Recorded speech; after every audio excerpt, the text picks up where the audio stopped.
Hello there. Welcome to DMT Highway. Don't forget to subscribe for your daily dose. Let's trip. Fairy Forest. Now I know how this title sounds, and I agree. Sounds stupid in a way, right?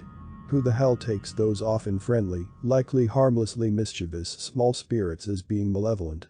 Probably very few, though I reckon that depends on the culture. Eastern European culture has some particularly colorful ideas of certain types of fairies. Anyway, not my point. My story happened in North Carolina. It wasn't my house, but a close friend. He had just gotten off work and living in a rural area, drinking tended to sum up his idea of fun if and when he wasn't hanging out with anyone. I wasn't a local, but I knew some of the areas fairly well.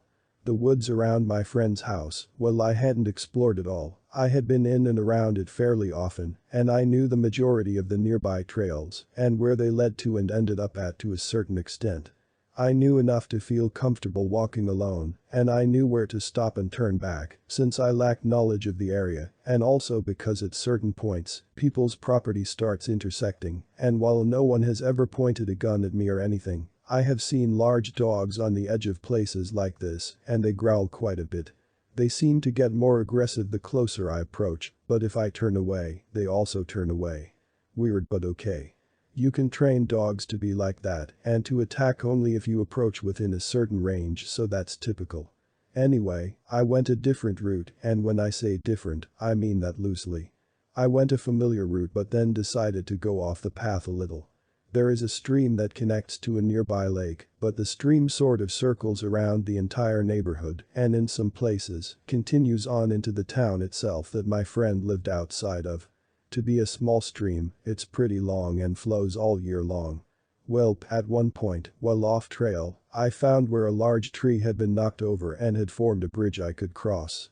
I had never walked on that side of the stream before, and curiosity got the better of me since while the stream could be jumped across if I got a running head start, it just hadn't even occurred to me to walk on the other side. I had never thought about it before. I still knew whereabout I was and could still remember how I had gotten to where I was, and therefore knew how to get back. Anyway, I don't know when it happened. I don't remember leaving the stream. I had been walking next to the stream, just following it, when suddenly I was surrounded by woods, no stream, not even the sound of running water. And it was silent. Made no sense. I tried finding my way back and then the next strange part happened. I came to this place where everything was just beautiful. I can't explain what I mean any better. Everything was perfect.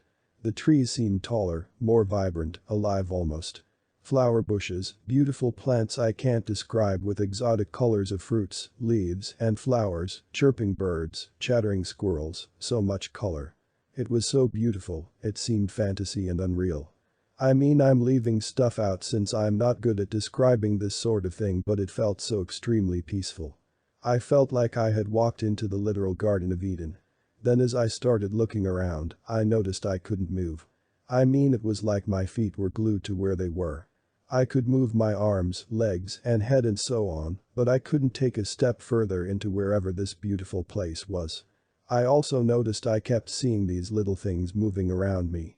Smaller than birds, but larger than any insect, and there were many of them, and I swear it, but they seemed to be talking, but all hushed so I couldn't understand them, or even hear if they were speaking any language I could possibly have known, but I could hear them. It was like whispering, but also like the sound was being carried all around me like it was echoing or something. It's hard to explain. They never seemed to come close enough for me to make out what they were, and I couldn't move a step towards them, but they always remained just on the edge of my eyesight, and curiously enough, any time they grew even slightly closer, my eyes would sort of blur, and it's like my vision would lose focus, and I wouldn't be able to see exactly how they looked. So there remained these small, flying things that sort of seemed like they were talking, whispering, flying, larger than an insect, but smaller than a bird. Somehow, I wasn't being allowed to see whatever they were or traverse into wherever I was. I don't understand it. Next thing I know, I'm standing by the stream again, with no memory of returning.